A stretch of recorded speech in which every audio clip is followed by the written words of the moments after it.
You know, sometimes you just gotta shake things up a bit. Well, that was our thinking with this series.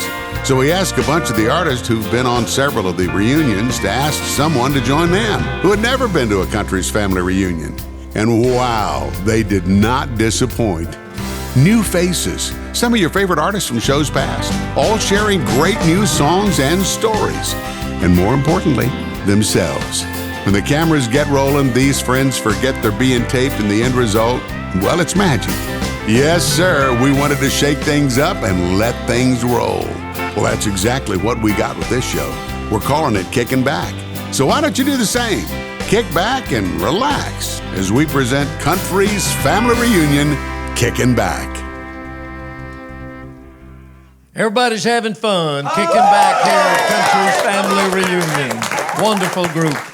I've been watching Randy Travis. He's been over there smiling and laughing and grinning, and man, it's so good to have you here. Mary, thanks for y'all coming. Rory, thanks for inviting.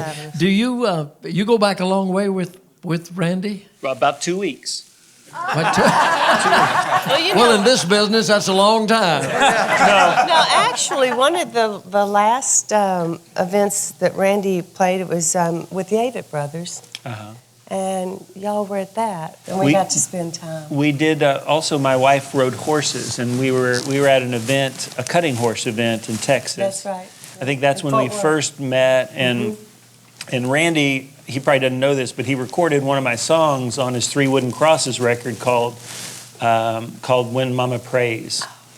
And so, we've known each other since then, but we haven't got close till here recently. Yes. So, well, he's been the guy, if you go back to the history of country music back in the 80s, and I wrote this in a book one time, that when you look back on the history, country music had kind of wandered away in the mid-80s, and this guy came back in and sang those plain old three-chord hurting country songs and brought us back. Yes, sir. The business will always love you for that, Randy. And well, when we were at lunch, T. Graham was showing a picture. I got Tell in him that the dressing story. room. It was a great picture of the ACM. What were you up for? We were all up for the best new male vocalist of the year. It was Marty Stewart, Keith Whitley, Billy Burnett, Randy, and me. And Randy whooped us all and continued to whoop us all, you know. Looked right at me. So. Oh, I love that. well, just Sweet. awfully glad that y'all are here with us. And you were talking about the mid-'80s and Randy bringing it back. Well, one year we were up for the best new male vocalist. And it's 87 or 6 or somewhere like that. I want you to check this out, man. Don't just show it to me. We need to show it to the. Where's the camera? Where's the camera? We don't ever know where the cameras are. Well, anyway. Oh, wait a minute. I'm gonna hold it up here. I think that maybe that camera over there can get. Oops. Well, look what I did. That's all I'm right. sorry. It'll come This is right really back. exciting for the rest of us. Yeah, thank you. Yeah, there you go. Oh, that picture. And Great picture, Pete. Great We'll picture. pass it around. how does my behind look, Larry? That's the B-side. 2 X handles and a plug of brown Okay. tobacco across. So right here is Marty Stewart, Keith Whitley, smoking a cigarette as he always did, Lori. did. Keith Whitley, me, Billy Burnett, and Randy Travis. And Randy Travis walked away with it, and I'm telling you, he put us in the dust ever since. But you love this picture, don't you, man? Yeah. So check that out. Can you believe we were ever that young? I can't believe that was you. I know. I remember And that Marty suit, and Keith, everybody else there, but you Okay, can we just pass it around? Yeah, you can have it. There you go. I mean, you Pass it around. I mean, you know, Have at it. Have at it. I mean, you and Bill having a little Y'all love fest over here. Oh my God! Don't break it, Larry. Good Lord, there's enough hair to weave a Navajo blanket. Look at handsome devils. Yes, they were. All right, now this is going to be some real exciting television. Yes, Sitting there for an hour watching us pass this You thing around. folks at home, go get a sandwich. We should at least pass it back and forth this way. So this is an interesting segment on the show because one of the greatest singers in country music invited another one of the best singers in country music to be his guest here today, as we've all invited people here to be with us. But the great Gene Watson and the great Joe Nichols up there together, boy, that's a team right there. Right there. Thank you very much. Gene, are you a Joe Nichols fan? Absolutely. Yeah, and I tell everybody this, and they don't believe me, but if it weren't for Joe, I wouldn't be here today. I mean, the way I look at it. Because I was down in Texas without nothing happening for me at all. And Joe's manager at the time, John Lytle, it just so happens there was a big magazine coming to Nashville to do a feature story on some of the hottest new acts in Nashville, Joe being one of the very hottest, and Brooks and Dunn, and I don't know who all, but they wanted them to bring a friend or mention a friend that they really looked up to, you know, and admired. And Joe told John, he said, I'd like to find out about Gene Watson, you know. So John called me, and I didn't know him from Adam, you know. And he said, how do you feel about Joe Nichols? I said, I think he's one of the greatest new artists out there. He said, well, he feels the same way about you, only he thinks you're the greatest. He said he was wondering if we would fly you to Nashville, would you appear in this feature with Joe?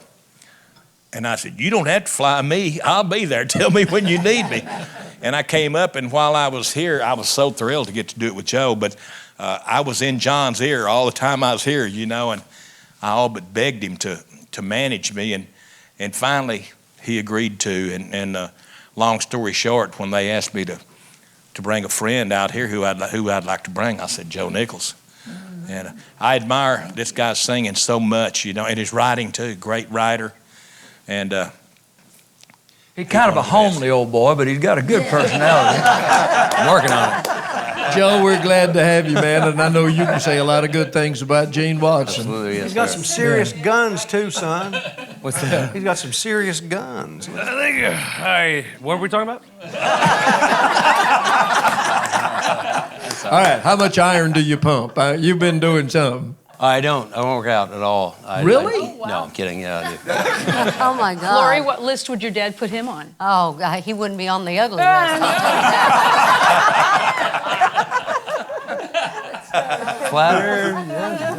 What, obviously, the great voice and the great songs and the great stylist, but how did you become such a Gene Watson fan?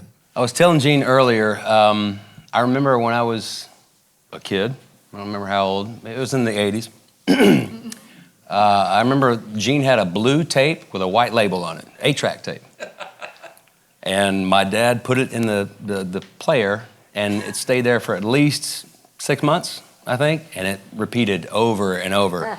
So I became rather sick of Gene. Yet, at the same time, rather respectful. I grew to love him, and at the same time, like I said, it was my introduction into country music. Well, do you guys, Along with Randy. have you ever both been from Texas and all of you toured together? You done many shows together, or? I haven't done any shows together. I live in Tyler, Texas. And I think you're. I didn't even know that until earlier. I live out in Kingwood, north of Houston, and he lives in Tyler. I didn't even know that until we were talking earlier. How far apart? That's not very far apart, is it? No, it's just a couple of hundred miles. Watson something Nichols like sounds that. like a good tour, man. I mean, Watson Nichols, best. Yes. Or Nichols Watson? You know, like Watson Nichols? the better? double. You'd only have to use one end. It could be like one like Watson. You quit that. You need to swap seats with him, Seeley. Gene, how about a song? I know a lot of people watching and wanting you to sing. I will try. Yeah, this will be terrible. Gene Watson trying to sing. Yeah, right. After all the singing I've heard, I hate to get up here. But this is a song that I recorded a few years back. And again, I was about as far down as anybody could go and going to turn it in. And I finally thought I'd give it one more shot. And I came up here. That's when I signed with Step One Records. Ray Pennington. He convinced me that if we could find the right song, I could be right back in the thick of things. And I started looking for the right song.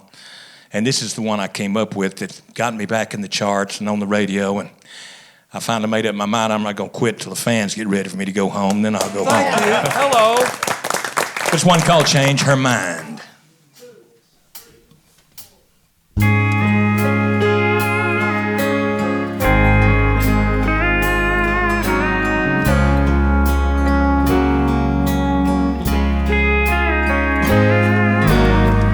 Morning's closing in on me. How can I face another dawn?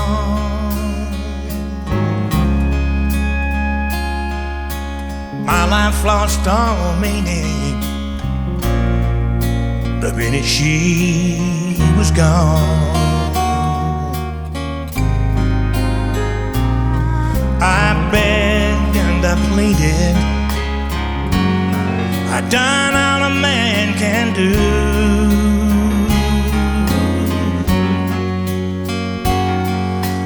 I tried everything, Lord. Now it's time I turn to you. I know you can move a mountain, take the stars out of the sky.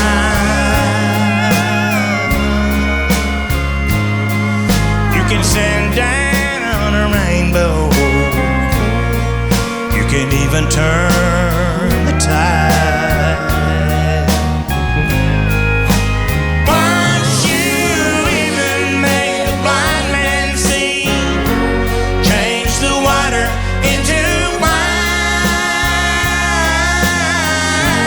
wine. I need a miracle. Please, Jesus, would you change her mind?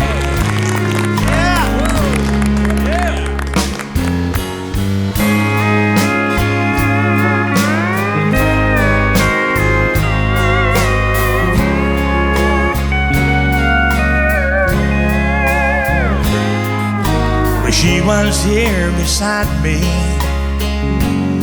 Lord, you know how good it was.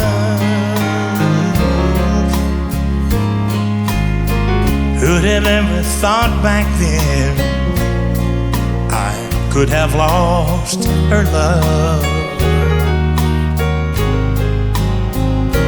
Now I'm standing here a broken man. I can't make it by myself. I may not be worthy, Lord, but won't you get me through this hell?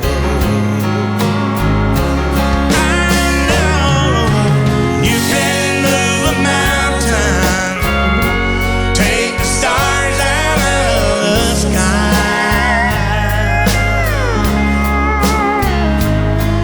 You can send down a rainbow. You can even turn the tide.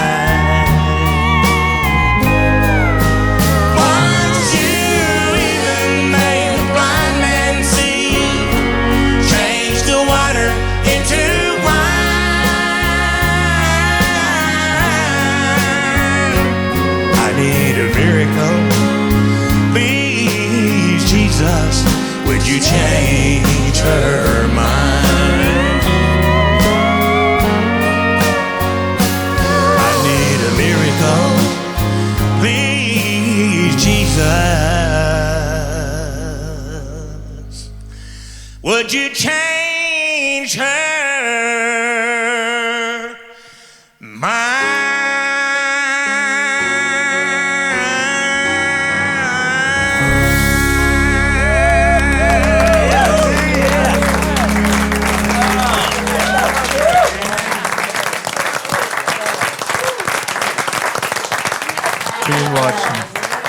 Okay, we're looking for volunteers to follow that. Was that your inspiration? Woo. Yeah, I think we'll all pass except Joe Nichols because he is going to follow You're that. the friend, Joe. Calling somebody else. I bet you had No, some- what we should do is get Joe Nichols up here to sing a song because he's somebody that can do it. I heard you rehearsing this song, so I know you're going to do a Merle Haggard song. Yeah, boy. Were you like most of the rest of us, a big Merle Huge Haggard Merle Haggard fan, yeah. Yeah, I grew up a big Merle Haggard fan, huge. And I wish I had dressed up a little better because you guys are all dressed up so nice. No, we're Did you have kicking some more back. stuff at home you could have brought? Or? It looks just like this. It's okay. Well, I'm like an accountant. then you It's- did it's your the best. same That's all we exact. can ask. Hey, the show's called Kicking Back, so we're just That's kicking right. back, and you're dressed fine. I took it seriously. All right. Gatlin's Thank you dressed again. wrong. And my goodness, Gene Watson, one of the most underappreciated singers in country music Amen. history. Sir, I always love you singing. So I was going to do a Merle Haggard song, if that's okay. Yeah, sure, yeah. Part 2.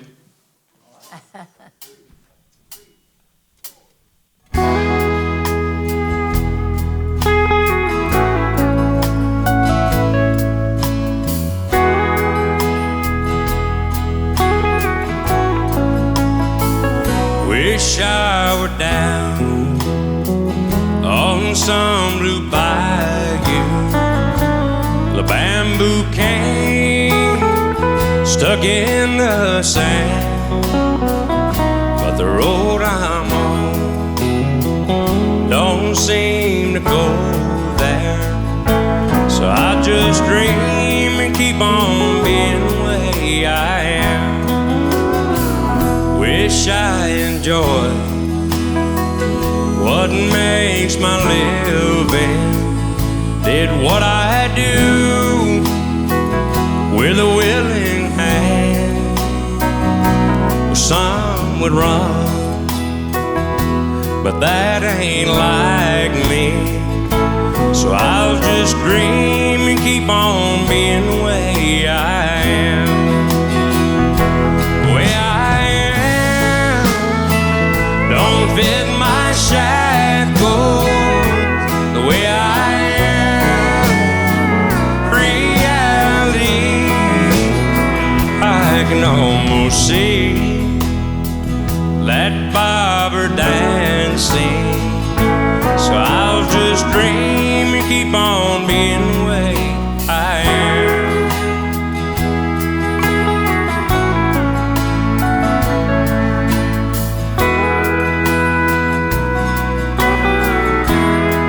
The way I am don't fit my shackles. The way I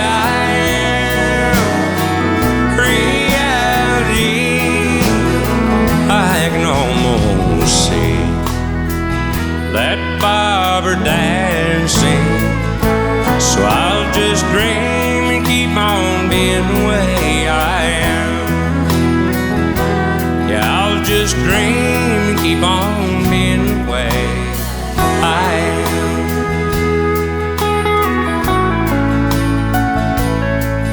Yodeling.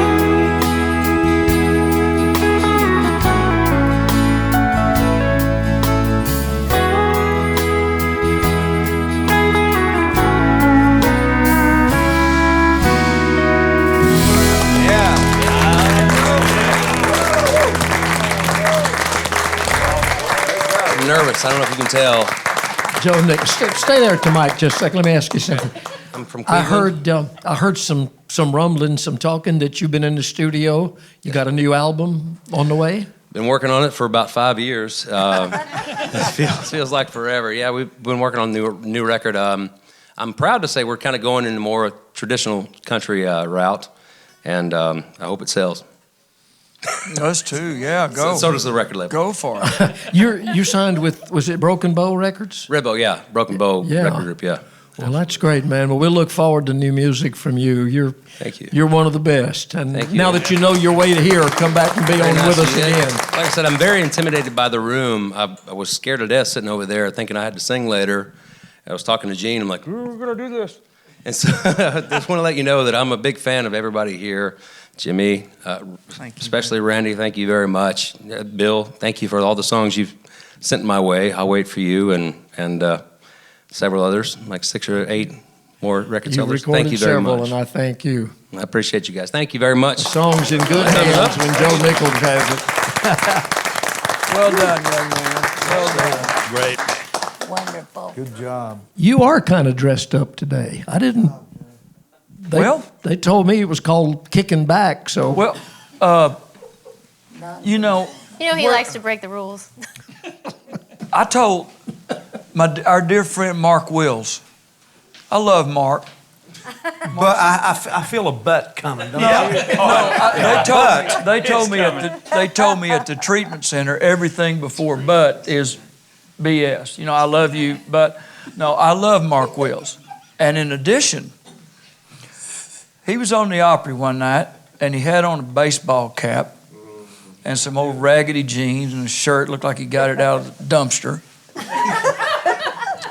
And I said, son, you ain't Mr. Goodwrench. They didn't come here tonight to get their oil changed. This is a Grand Ole Opry. All right? Comb your hair, you're a nice-looking fella, and put on some clean,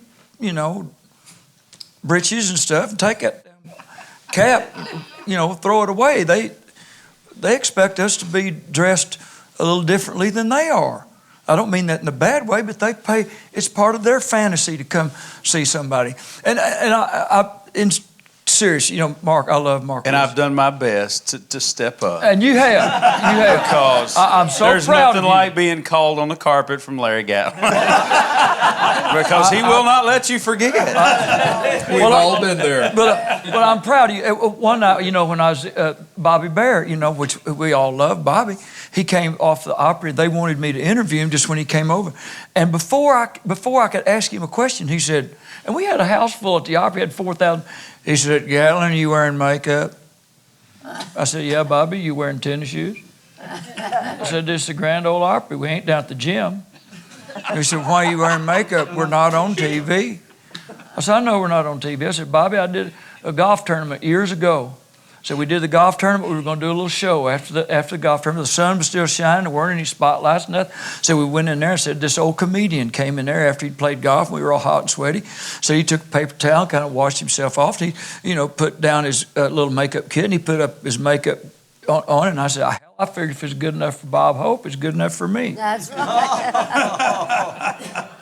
Now, all people don't look at it that way, and that's fine. Part of this is tongue in cheek. Eddie Stubbs does. Those people do deserve, and I think we all feel that. My dad felt the same way. My dad said, when you go on stage, people pay to see That's right. an entertainer and a star, and that's what you should go on stage as.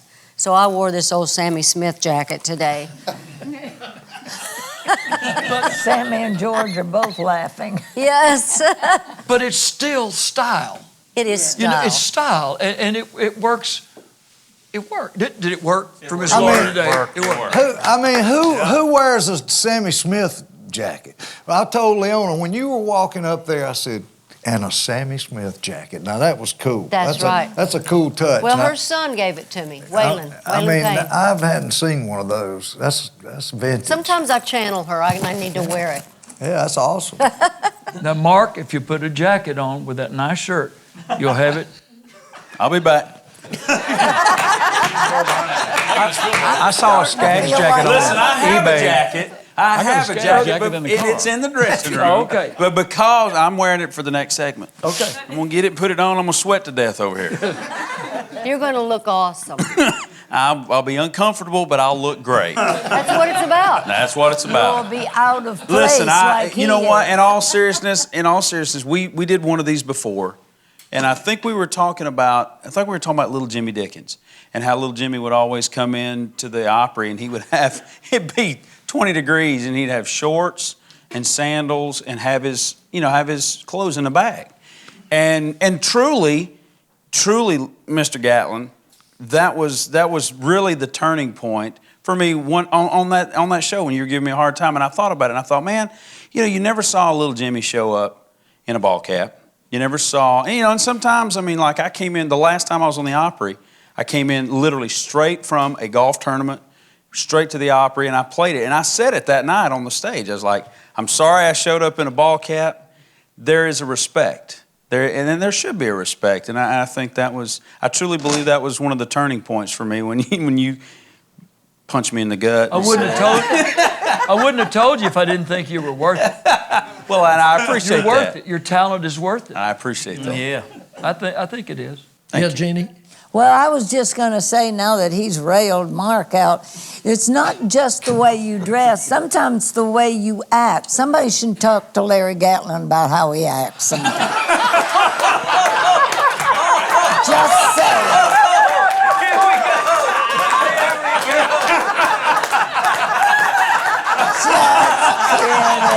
Just kidding.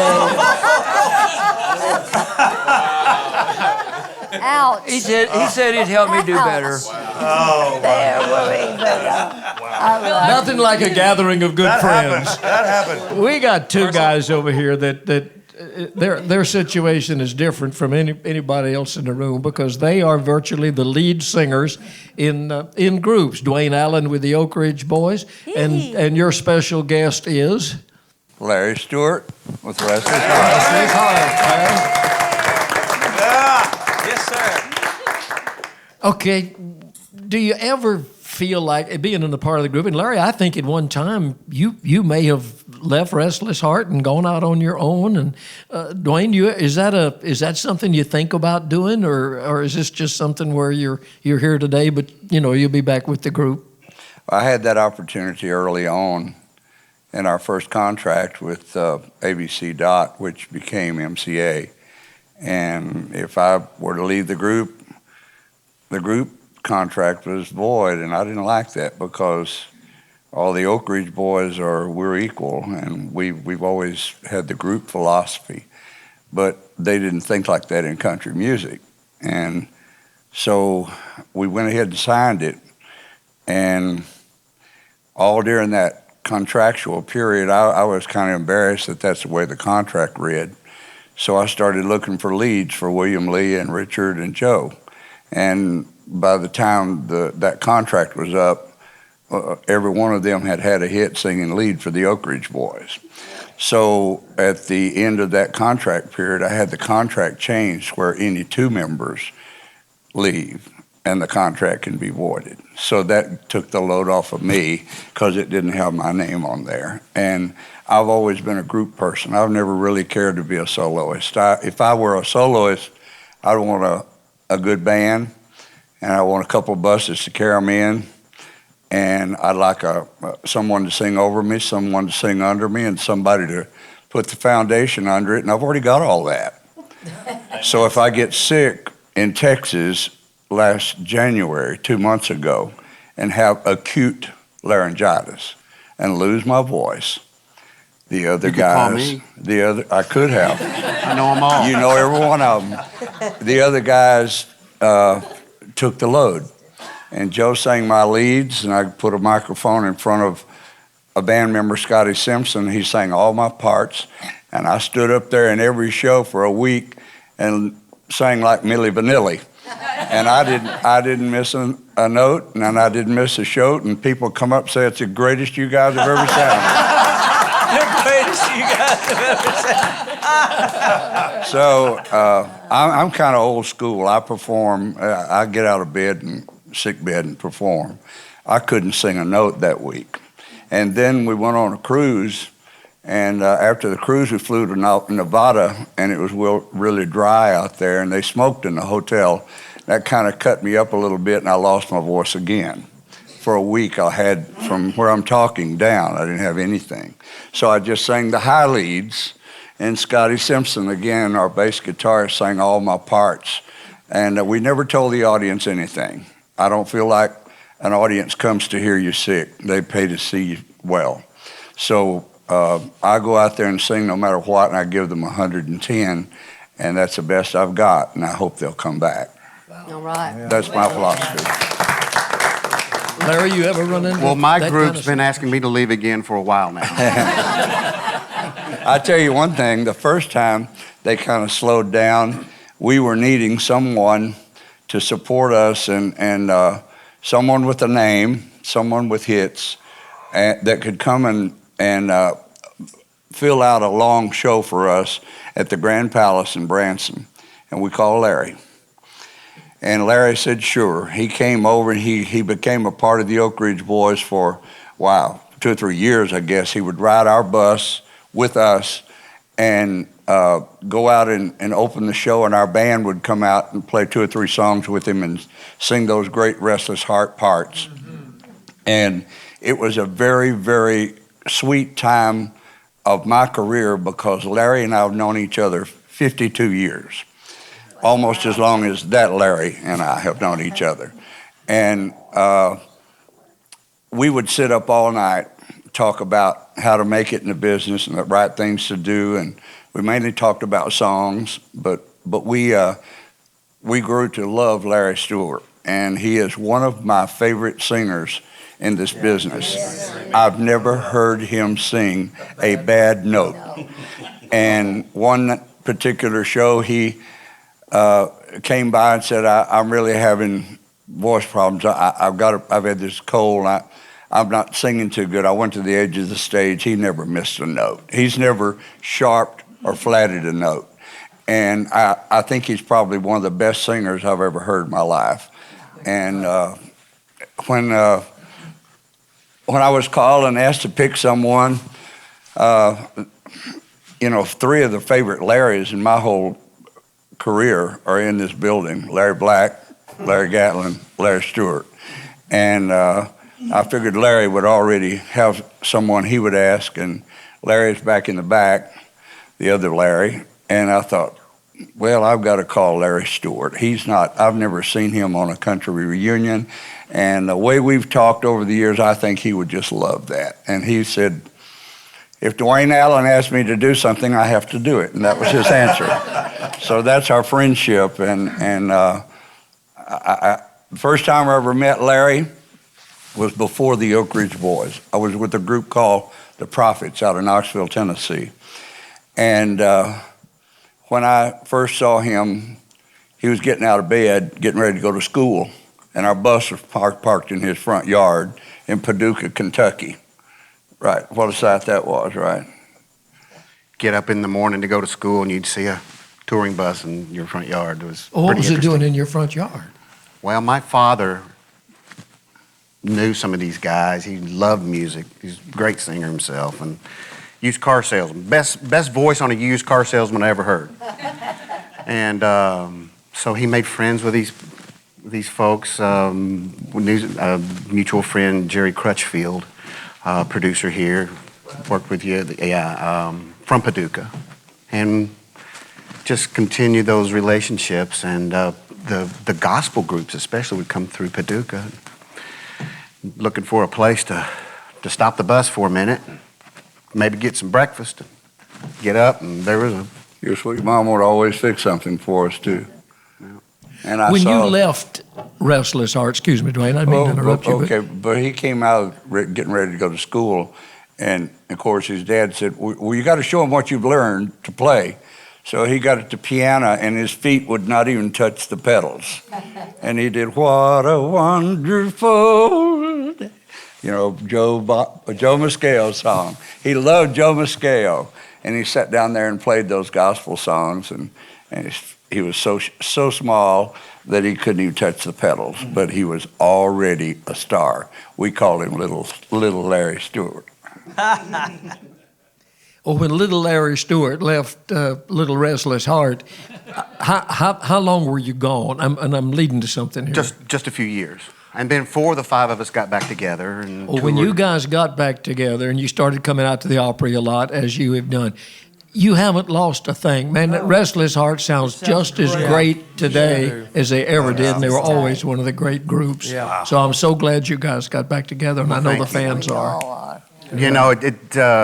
When we first got together, people didn't give really much of a chance to continue on, and but we are still original 5 guys 33 years later, and we didn't have a lot of people didn't have a lot of faith in us for that. So I'm very proud. I get to stand in the middle of the stage every night, and thank you for the compliments, but to hear these guys play and sing around me in 5-part harmony, it's a lot of fun. Well, that's amazing, because the Oaks have had very few changes, and you're back to pretty much the original Oaks group that we've known in country music, and then Restless Hearts had few changes. So that says a lot for both of you. Growing up, I grew up on gospel. Then he went to the Oak Ridge Boys, and I remember Jesse Taylor. And and then I'd get older, and I was an athlete, so I played baseball and football, and I'd have people over, and I would play this gospel music for all my athletic friends, and they go, "What is that?" I said, "Man, that's the best music in the world." And that's how I learned how to sing harmony. And lo and behold, it's odd that I would get in a band like mine that's a harmony band. But I then they were so cool. And then I know so many people in the room. I learned, I met Larry early on with my dad. My dad got a pink 57 Thunderbird convertible hardtop with airplane port windows. Pink. Yeah. I drove it to high school. Brave. I did. A lot of pretty girls rode in that car with me. I drove it to Music Row. It's the same car. It was red when I bought it. Because when I first got the first check for Broken Lady, I said, I've wanted a 57 Thunderbird since I was a kid. I'm going to get a 57 Thunderbird. Well, I bought it. I saw it out on a farm, in the front yard of a farm out on Highway 100. So I bought it. And I told the guy, I said, I don't want it red. I always wanted a saddle tan. That was one of the colors, Thunderbird, saddle tan. And so he was going to repaint it saddle tan. And he kind of stumped his toe when he put the red mix in there, and it came out pink. And I drove it for a while, and then your daddy traded me something else, another Thunderbird for that, and you got to drive it to school because you were braver than I was. You were just a kid. Same one. I'd like to know where that thing is. I would too. I've got one that was originally pink. Get I out. didn't know it was pink. No? And you still have it? I have it. It was given to me by We found the Thunderbird. Glenn Campbell. Glenn Campbell gave you a pink Thunderbird? Well, it was originally pink. It's a metallic copper now, but Glenn gave me a 57 T-Bird with the portholes. Still got it. I wonder if it's the same one. Maybe so. Dwayne, you said you don't sing much by yourself, but we got a place for you up here. Now you got some family members over there. Are they going to help you sing? Not your musical family, but your family. I think they're helping everybody. They've done a great job. They really have. My wife, Nora Lee in the middle, my daughter Jamie, my son-in-law Paul Martin, and they do, at least Nora Lee and Jamie do, a lot of the reunion shows, and so I hope they've learned this. Have you? We hope you have. I have, okay. I think probably in the music business, one of the greatest compliments I can ever get from the music community is when they call me a song man. Because like Glenn Campbell, we used to sit up at nights and play music for each other when we were working together. And one night I was playing an album by a black group called the Davis Sisters, and I got to the end of it and I said, well, what do you think about that, Glenn? And he had gone to sleep in his chair. And he said, oh, that's great. Play me something else. We would play songs to the wee hours, and I love that man. And I love people who love great songs, because to me, the most important thing that can ever happen in an artist's career is 3 minutes of magic. And the next most important thing that can happen to an artist is 3 more minutes of magic. Songs is where it's always been for me. So when we look for songs, I'm going through right now, because we're recording again in July, and I go through over 1,000 songs for every album. I'm at 125 right now, and I've found 3 songs. So you find about one good song for about every 80 you listen to that you pull out and say, I want to do this one. But it's been that way our whole career. We don't cut favors. We don't cut a song just because somebody wrote it and they're my friend. I feel like my friend, if he gives me the best song, or she, the best song that he has, and it becomes a hit or a big song, then there's where the favor lies. We both get the favor. But if it stiffs, I wreck my career by doing a favor. So we look for singles, songs that are potential singles, even though we're not at the top of the charts anymore. I still look for that quality of song that affects people, that touch their emotions, sings about something that they've experienced, maybe not in their own life, like this one is not exactly about my life, because my wife and I, thank God, have been married 47 years. And it's not about my life, but it's about a lot of friends I have. And it's written by a guy named Rock Kilo, who's written some of the greatest songs we've ever recorded. It's called Every Now and Then. Yes. When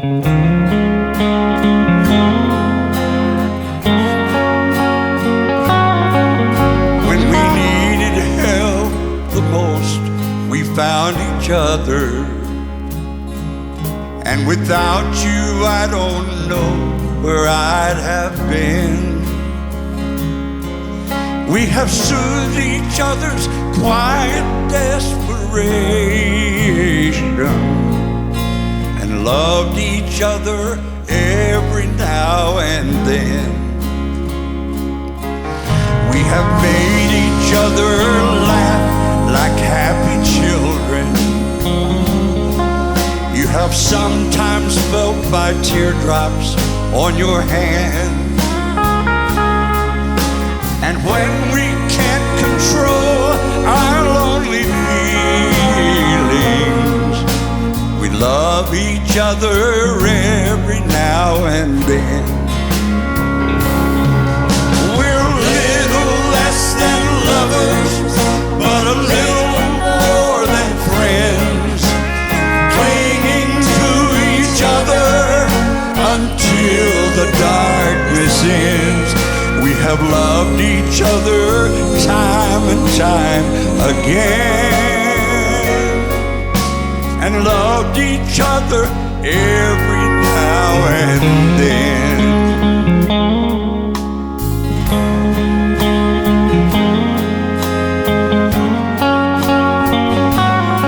Someday I'll find the one who's meant for me.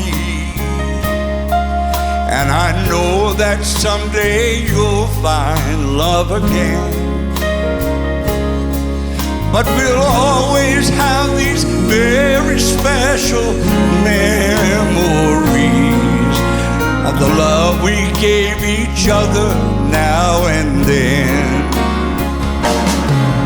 You're a little less than lovers, but a little more than friends, until the darkness ends. We have held each other time and time again, and loved each other every now and then. We have held each other time and time again, and loved each other every now and then.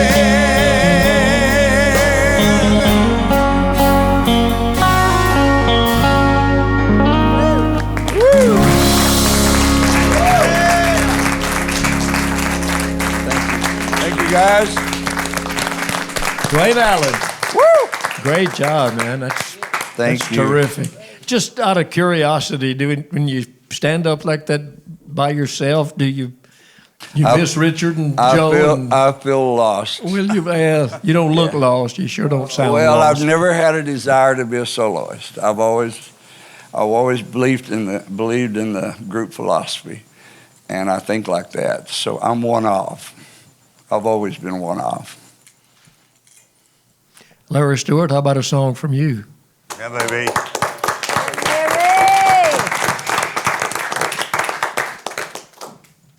Well, I feel the same way about the team thing. I was a team sports guy. I just love teams. And so I agree with you, Duane. Just loved the harmonies, grew up with it. When I was 6 years old, sang with my father. He taught me about everything. But I'm going to do a song that, thank you for having me, by the way. It's an honor to be here. So many people here that such big fans and been watching for so long. And kind of got started with Mr. Travis over here way back when. When he first got started, we got started together. I think he was still in his bread truck when we were going out and doing some shows. Long time ago. So this is wonderful. Nothing sexy here. Just going to introduce. This song here is probably just really the staple of our sound. We had already had some number one songs, and we could work any state in America but Texas. I mean, they would meet us at the state line, turn us around. Could have been the Mullets, I don't know, but... You're like, we got enough of those here. So anyway, I'm going to do this song. They told us to do something together, too. You know, so Larry gave me a couple of lines. Yes. Oh, You ready? great. If I can I can remember only the words imagine. or lyrics. The words or the You want me to tell them to you right quick? I think I've got it. Maybe. Song called The Bluest Eyes in Texas. Great. Love it, man.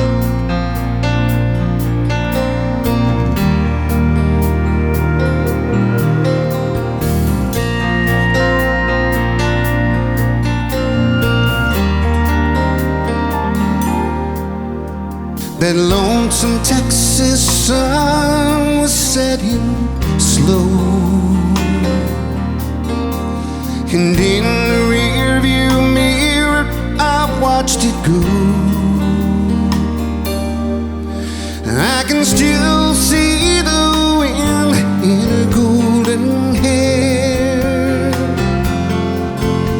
I close my eyes for a moment, I'm still there. The bluest eyes in Texas are haunting me tonight, like the stars that fill the midnight sky. Her memory fills my mind. Where did I go wrong? Did I wait too long? How can I make it right?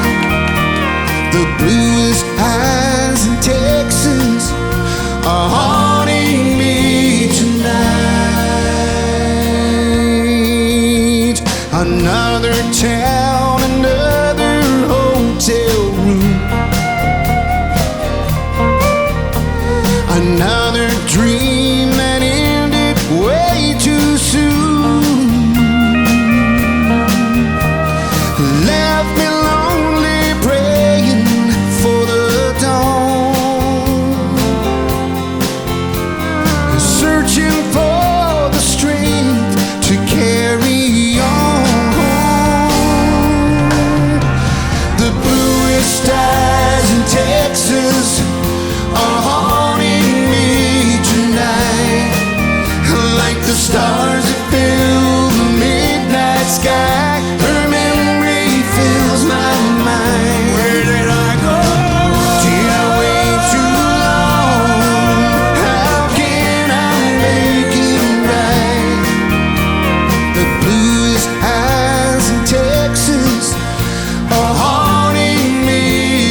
y'all very much. Larry Stewart, Duane Allen. Larry and Duane now booking as a duo. Where did I go wrong? You could go wrong. Larry, I've got to ask you, now when you recorded that song, did that knock down the barriers and get you into where you could work in Texas? We work in Texas every month now. Seriously, we might do, we'll average 10 to 15 shows a year in Texas. That did break down the barrier. And one time you couldn't play there at all? Early in our career, no, we could not, because we have a contemporary sound, especially at the time. It's a very traditional time on country radio. And when we came out with, with the more contemporary sound, Texas wasn't having any of it. And then we literally released the Bluest Eyes in Texas. And did you ever hear the story about what Willie Nelson told me when I asked him why I couldn't play in Texas very much? Because I had that same thing early in my career. And I asked Willie on a plane one time, we're flying along. I said, Willie, why? Tell me why. Why can't I play in Texas more? And Willie said, Bill, in Texas, they drink beer louder than you sing. Said that really? That's real. Didn't have a feeling. Really said that? True story. That's Absolutely. awesome. True story. Linda Davis is from Texas. I sure am. And we loved the Bluest Eyes in Texas. That was, oh my. God, that's awesome. What a treat to be here today. Isn't this my cool? goodness. Yeah. Now, you had a special guest coming, and something happened with a family situation. Yes, Tracy Bird from Texas was going to be my guest, and he had some things to come up that he just couldn't leave home, and I respect a daddy and a husband for staying home and taking care of his family, so I'm not going to, don't reveal who your guest is going to be. Okay. Sing us a song, and then we'll that sounds find like out a plan. who's taking Tracy. Okay. I almost said Tracy Lawrence. Tracy Bird's place. Tracy Bird. And the song I picked to do, I used to sing this when I first hit the road, and Max D. Barnes and his son Max T. wrote it. And I love it when the harmonies kick in, so I picked one I would definitely enjoy y'all singing with me. Way down deep.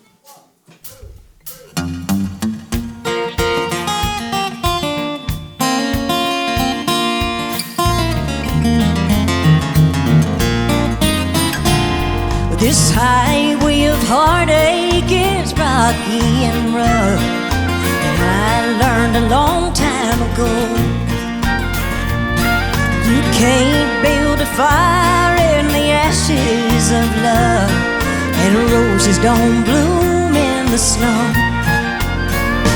Down deep inside my soul, where once it was cold and dark, I feel your love take hold, way down deep in my heart.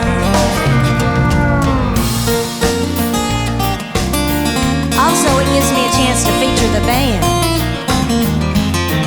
Good job, Liz.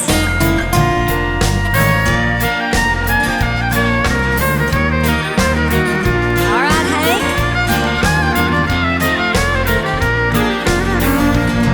Now you were my light in the darkest of days. Those storms, they were raging within.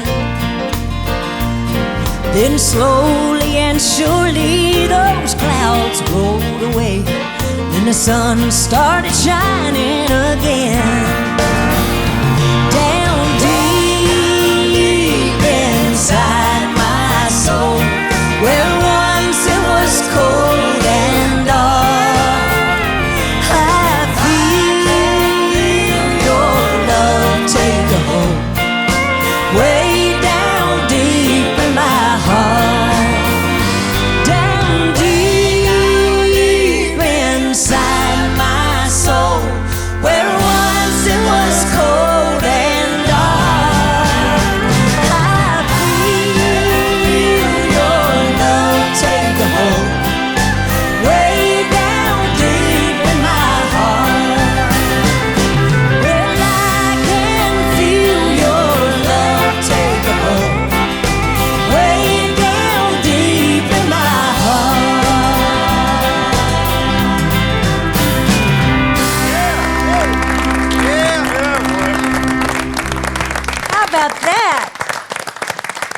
Great job. That's terrific. Wasn't that fun? All right, Bird now Gosden used to Tracy do that Bird song. couldn't come as your special guest, so introduce your Well, special my guest. guest, y'all, I don't just have one friend. I have a band full of friends. I have a stage full of friends and 3 over there in the background joint.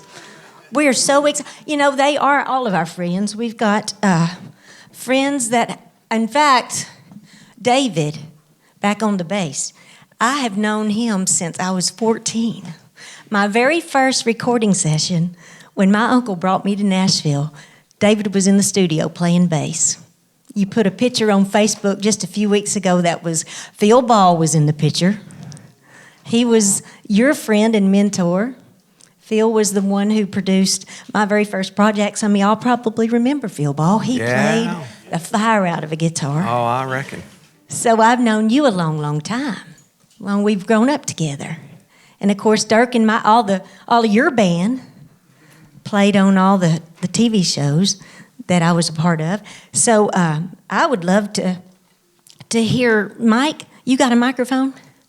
So one of the shows, one of the many shows y'all played on, but one of the ones that I got to sing on was called Play It Again Nashville. That's right. You and so you have, I'm throwing it at you. Do you have any memories other than that we were in a fog because we did so many so fast in such a short turnaround? I think we did 60 songs in one day or something like that. Oh, yes. Learning.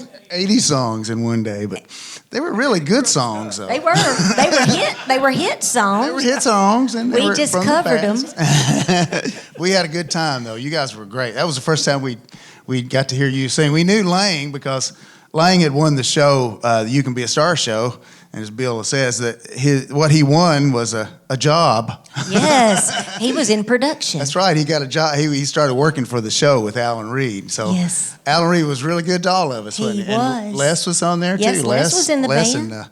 And Dirk and I, so we had some good times. That was in the 80s, I guess it was. Yes, it We were was. just babies during that time, so. And oh my goodness, everybody now has become, the sheriff and all. Oh my gosh, you just take care of so much. And the Opry, this is really, John, thank you. What an amazing all-star band we all get to enjoy. Thank you. More cowbell. There's so many stories, but I would really rather hear them play. Is that all right? Yeah. Do you think y'all got one worked up? You might could. It's country and western. I hope that's okay. We like that kind of stuff. Please, it'd be my treat and everybody else's. Our tribute to Little Jimmy. Country Easter. Another bridge to burn. Yeah, it will be beautiful.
Mark Johnson, Mike Johnson, Hank Singer, David Smith, Jimmy Capps, John Gardner, Les Singer, Paul Martin, Jamie Martin, and Nora Lee Allen over there. The whole group, we thank everybody for a super job today.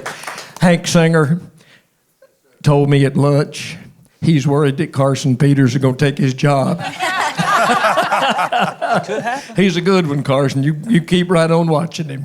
Yes, sir. He's one you can imitate. Mark Wills, you have already been beaten upon in this segment. Yes, I have. It's your time to stand up for yourself. Tell us about the special guest that you brought today. Well, you know, we've talked about in multiple shows that we've done over time. I've talked about my love for great singers. You know, some of the young talent. Some of the talent today we don't get the pat on the back for having great singers because of the invention of Pro Tools and all that kind of stuff. Everybody talks about it's fabricated and stuff like that. But back when I was starting to work on a greatest hits record, I went to work with a guy by the name of Chris Lindsay, and went over to his house, and we were working on 19-something, and When You Think of Me and a couple of things like that, and he was playing me some of the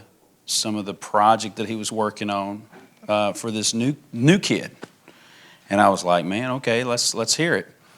And Jimmy Wayne was the guy that he was playing me all these great songs from, and I just fell in love with his voice. I fell in love with what he was doing, and we've known each other for several years, done a bunch of shows together over time and stuff like that. And so when we came into today for, bringing new people in, he'll have to tell you the funny story about how this whole thing went down, because he thought it was just me and him going to be here. But I'll let him tell that story. I wasn't great at my communication on what today was, thinking that he just knew exactly what I was talking about. But anyway. Can I say something? He said, Jimmy, you can sing with the band. And I said, Mark, why would I sing with a band to you? I mean, like I was going to be sitting in front of him going, all right. Why would I use a full band to sing? I did not communicate properly as to what today was all about. But if you'd have been wearing a sport coat, he'd have had a lot more respect. He'd have sat up and paid attention. I just didn't understand. Well, Jimmy, you told me you've never seen Country's Family Reunion. Never. I never heard of it. This is the first time. Well, it's this show that comes on RFD for 20 years. I bought my first television when I was 37 years old, so I don't watch much TV, so that's why I didn't hear. You could have ordered the DVDs. Well, I could have, but I had to see TV to know about it. I just didn't hear about it when Mark said, will you join me and perform a song? I thought it was just going to be Mark and me and Mark. Well, we fooled you. You sure did. So everybody leave the room. I want it to be just me and Jimmy for this portion of the show. I mean, you heard about like Elvis and the Titanic and all that. Yeah. Okay, Mark, how about a song from you, and then we'll get a song from Jimmy. Sure. Can I do the one? Can I just do the one that we did on the cruise? Sure. Is that okay? Absolutely. Because I love this We were song. on the family reunion cruise. I'll set this up for him. And just kind of out of a clear blue sky, he pulled this song out and sang it. And just absolutely, you just knocked the crowd out. You did such a great job on it. I love just great country music. And on the cruise, we decided this year that we were going to throw it back and do one of our favorites. This is one of my favorite Jack Green songs. I got had the opportunity to hang out with him some before he passed on out at the Opry. So when we were talking about our influences and stuff like that, I wanted to throw this one out there and just do my best interpretation of it. Well, you do it great. Thank you.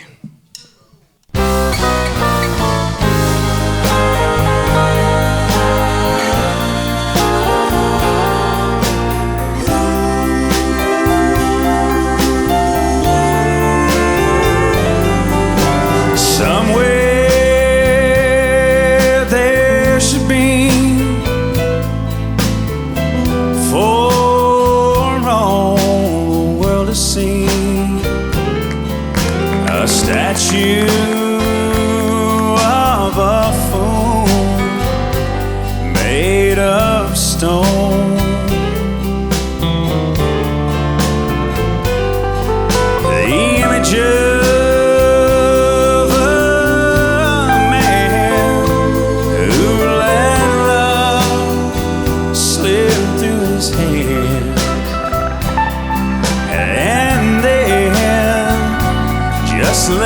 stand there all alone.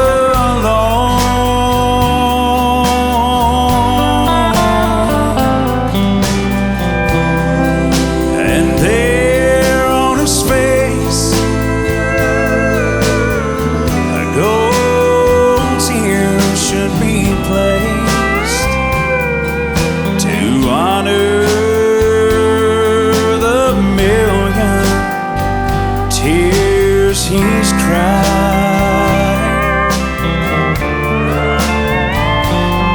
And the hurt in his eyes wouldn't show, so everyone would know.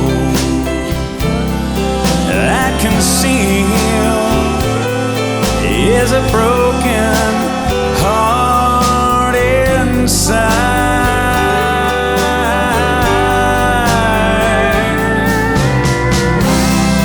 So build me a statue and hold it high, so that all can see.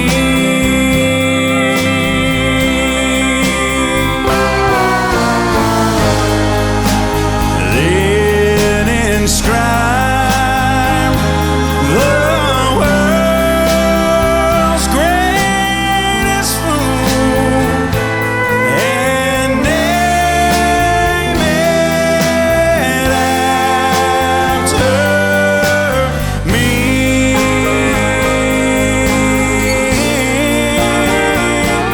After me.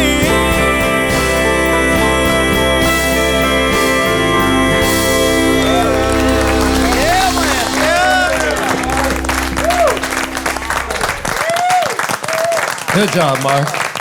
Mark Wills. All right, now, Jimmy, you kind of get the idea of what we do here. Yes, sir. Sure do. How about coming up and singing us one? He's very never much. seen Country's Family Reunion, and now he are one. Well. Jimmy, I owe you an apology also. Rory, a while ago earlier, I said that you were the only person in the room that had written a book that made the New York Times bestseller list. Jimmy's book called Walk to Beautiful has made that list 3 different times. It would go up and make it and then fall back down and go back 3 different times. You've had a book, so my apologies You don't to owe you me an for apology not at all, acknowledging. Bill. My book Well, made thank the you. Hazard, Kentucky bestseller list. Well, it's an honor being here. I'm probably the only person in this room that did not grow up listening to much music or watching TV. I got started in the music very late in life, so I played catch up quite a bit. And very long story short, I spent a lot of my childhood in and out of the foster care system, so we moved around a lot and didn't have access to a lot of music. But it wasn't until I was in high school that a prisoner visited my school, and he performed, and he called what he was playing country music. And I thought, man, that's what I want to do. I want to do that because his story that he shared, I felt like I related to it. And then he played a song. And of course, I called the warden of the prison. I said, I've got to come over and visit this prisoner. And he's like, well, we don't let people in, we put people in. And I was like, well, you got to let me in, and I got to sit down with him and learn. And he finally let me come in, and I was there every week learning something from this guy. He ended up getting out of prison and didn't hear from him for a very long time, and I ended up pursuing my dream, playing some music. Got to Nashville and got a record deal, etc. About 3 years ago, I was standing at my kitchen sink. It was around Christmas time, and I was listening to country Christmas songs. And I thought, with all due respect, I'm like, why don't we record new Christmas songs instead of remaking the same songs that were already recorded by great singers way before us. And there's too many of them out there. Like that song that prisoner sung in my school 20 years ago, something years ago. It was a Christmas song he sung. And I thought, well, wonder what he's doing right now. I went online and I just typed in his name, and his name showed up along with like 500 other names, the same name, and I'm like, I'm never going to find this guy. The first number I called was him. And Praise the Lord. it was the first one, and I said, Jody, this is Jimmy. You remember me as the kid that used to come to the prison and sit on the mid-yard with you, and you'd play guitar and you'd sing songs, and you'd sing these Randy Travis songs, and wow, it was just, and he's like, I totally know who you are, and what are you doing? We got to talking, and I said, whatever happened to you when you got out of prison? He said, well, I went to Nashville, I got signed, publishing deal with Sony, ended up getting signed to Solemn Records, but I lost my deal with like 2 months because they gave me a bonus, and I took the money and bought some drugs and lost everything. My goodness. Went back to prison, spent 6 more years in the big house. And while I was in my prison cell, I'd lay there on that bed listening to my music, and I'd hear you come on the radio. I said, well, what are you doing? What are you doing this December 22nd? It's your dream to play the Grand Ole Opry. He said, man, I've wanted to play the Opry my whole life, and that would be a dream come true. I said, well, why don't you come to Nashville and perform that Christmas song that you performed in my high school 20-something years ago? So he drove out here to Nashville, and I hadn't seen him in all those years, and Bill, you were introducing us that night, and I'll never forget it. I got a chance to not only, I got a chance to have a hero, so to speak, and then give back to my hero. Mm-hmm. And I brought him out on stage that night, and you introduced him. I introduced him, but you come out and you say, Jody, come back out here. They're still standing. And he walked back out on stage, and they were still applauding for him. And that was such an amazing moment in my music career. But folks, I just want to say thanks to every one of you. I've listened to all your music, everybody here. So you all inspire me. This song I wrote was on my first album. And thank you, Mark.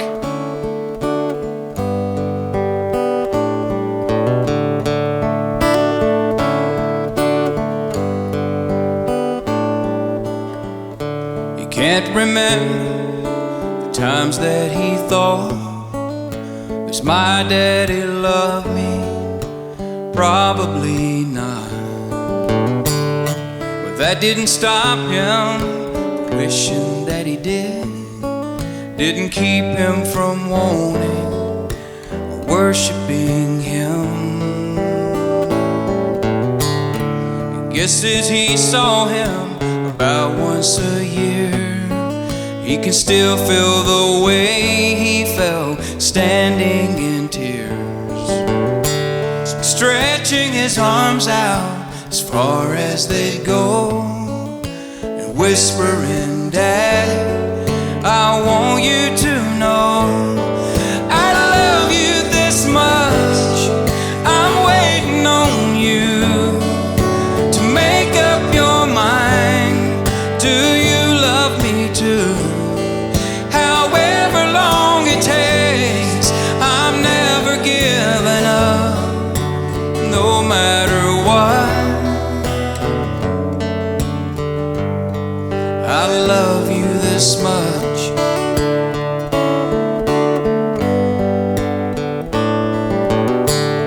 He grew to hate him for what he had done. What kind of father would do that to his son? He said, damn you, Daddy, the day that he died.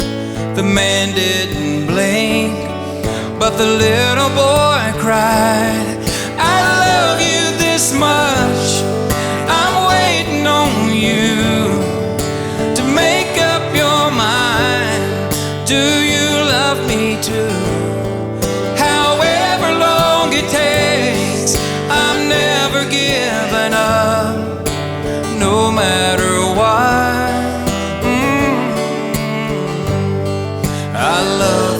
this much. Halfway through the service, while the choir sang a hymn, he looked up above the preacher and he sat and stared at him. And he said, "Forgive me, Father," when he realized he hadn't been unloved or alone all his life. His arms were stretched out as far as they'd go, nailed to the cross for the whole world to know. I love you this much, I'm waiting on you to make up your mind. Do you love me too?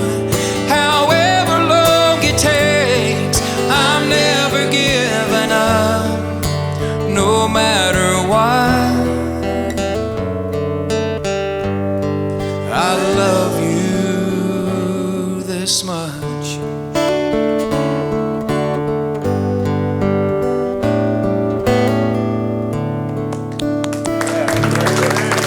Thank you.